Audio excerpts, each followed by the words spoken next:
Welcome back to Franchise Nation. I am your host, Moonlight Swami, and today I'm bringing you guys the recap and off-season preview for my San Francisco 49ers franchise.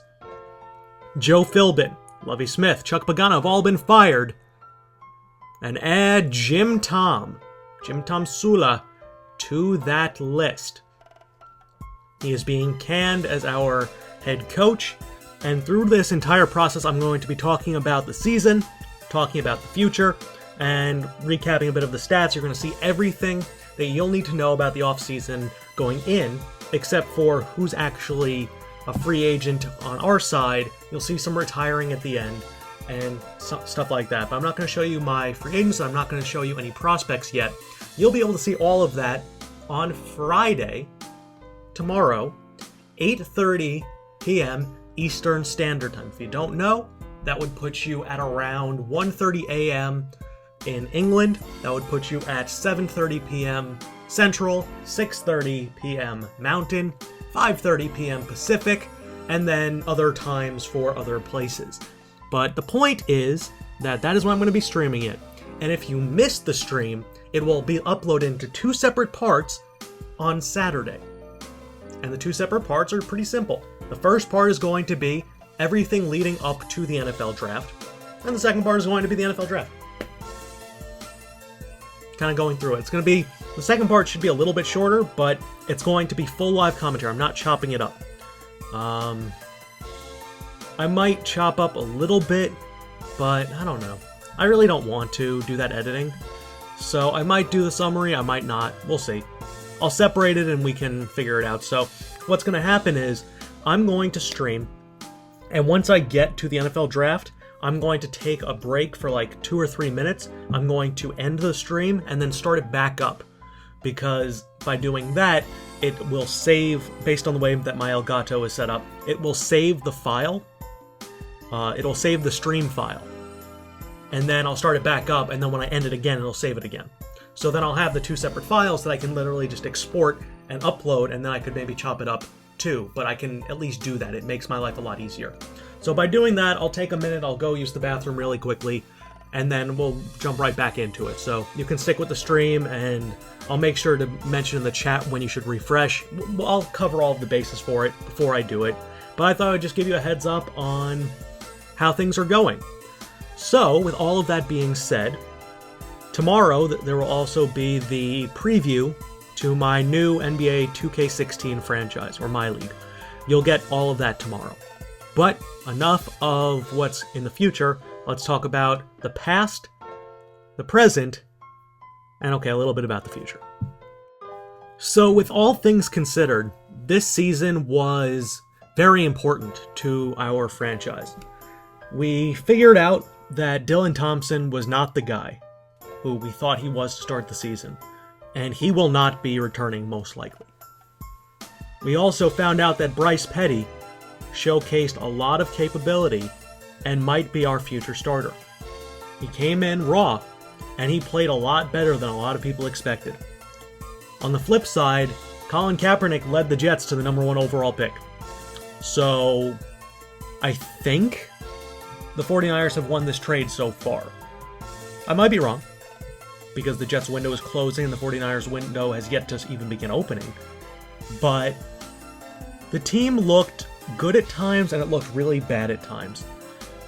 The wide receivers were atrocious for a lot of the season. Torrey Smith and Anquan Bolden were both very poor.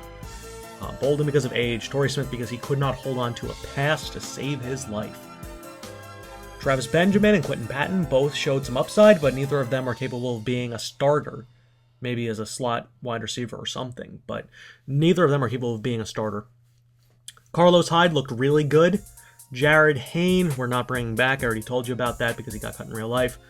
I don't want to bring him back, and he doesn't fit our team anyway. He's too similar to Carlos Hyde.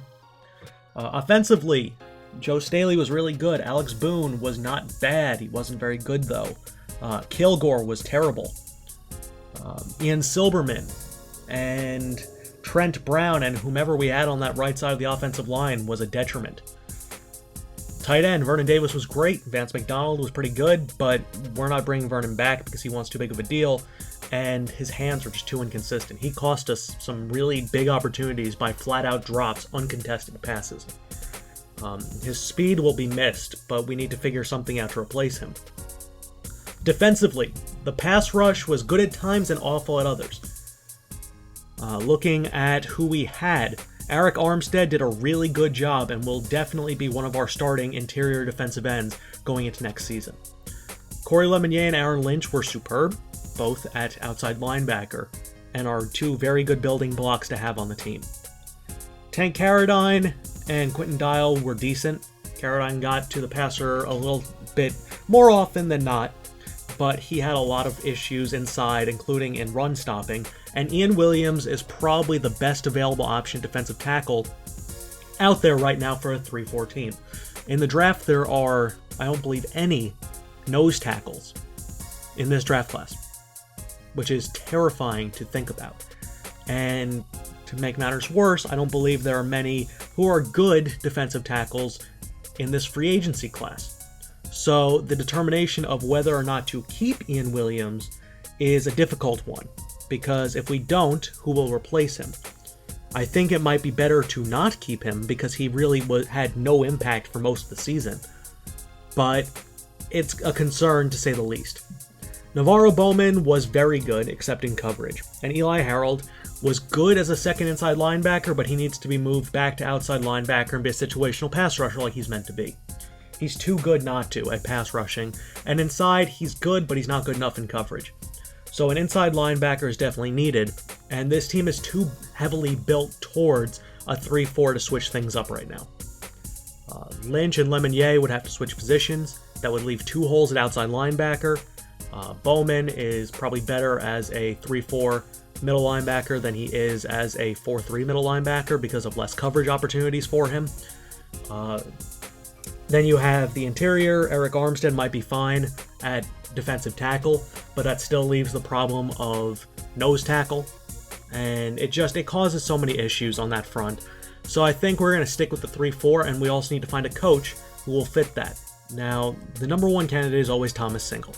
He's the guy who everybody wants, and we're not getting. And you'll see that a little bit later. But we're sticking with the 3-4, and looking at our projected future, here's the basic ways that we have to break down positionally what we need.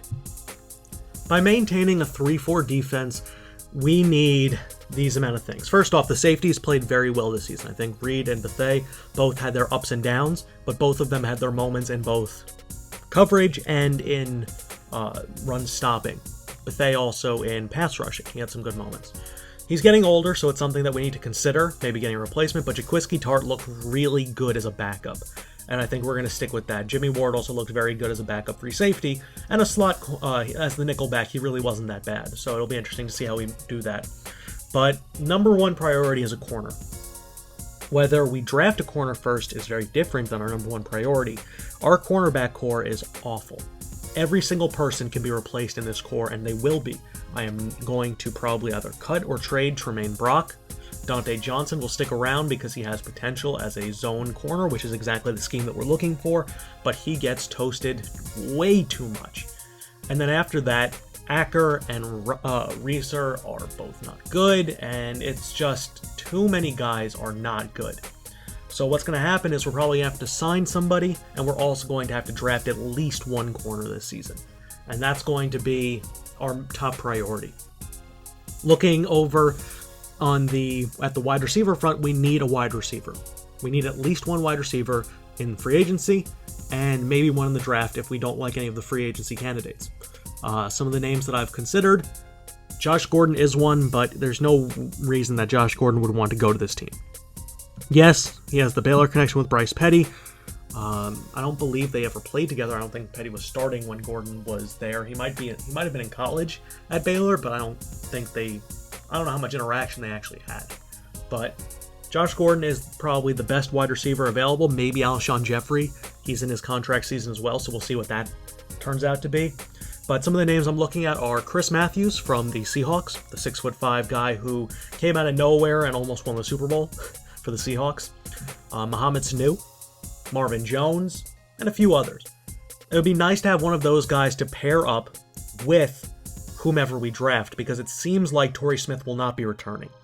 He has failed miserably as a wide receiver for this team and is just not good enough to be a returning member. He literally could not make a single contested catch, as you've seen all season. And it's extremely frustrating to have a wide receiver who you're trying to depend on, who you can't. Also, Bradley Pinion was the worst punter in football.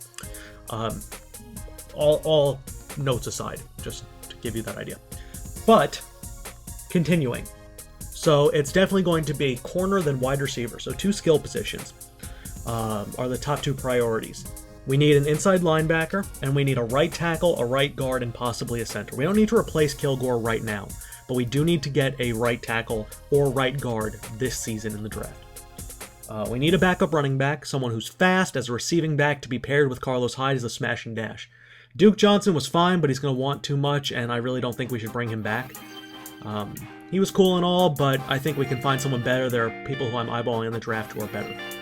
Thomas Single signed with the Giants as Tom Coughlin retired, and that means that we're really stuck between a rock and a hard place because he declined our offer.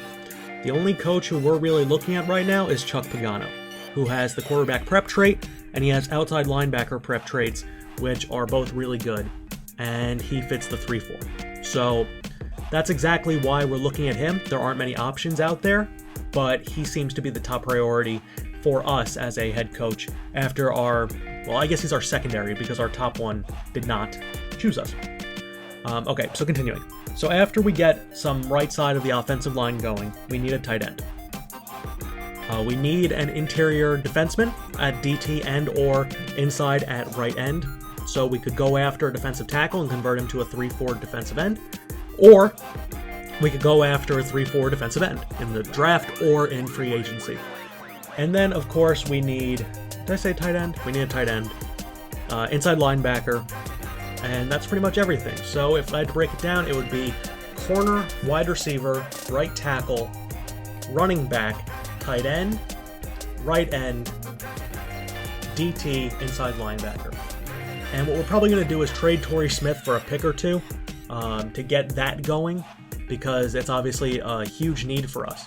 And we're actually going to offer Chuck Pagano a $4.5 million deal for 2 seasons instead of doing a 1 year for 3.1, just to see if he'll sign it. So this team is going to look very different going into next season, as it needs to. There will be no Jared Hayne. There most likely will be no Torrey Smith. And Quan Bolden will not be returning. Vernon Davis will not be returning. Dylan Thompson will not be returning. Ian Williams might. Tremaine Brock will not. Dante Johnson will not. Dante Johnson might. But Phil Dawson most likely will retire. Actually, you'll see right here. Phil Dawson and Quan Bolden and Eric Pears all retire.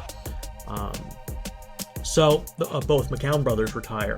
Eli Manning retires. Dansby, Sproles, Carson Palmer, Darnell Dockett, Vinatieri, Andre Johnson, Frank Gore,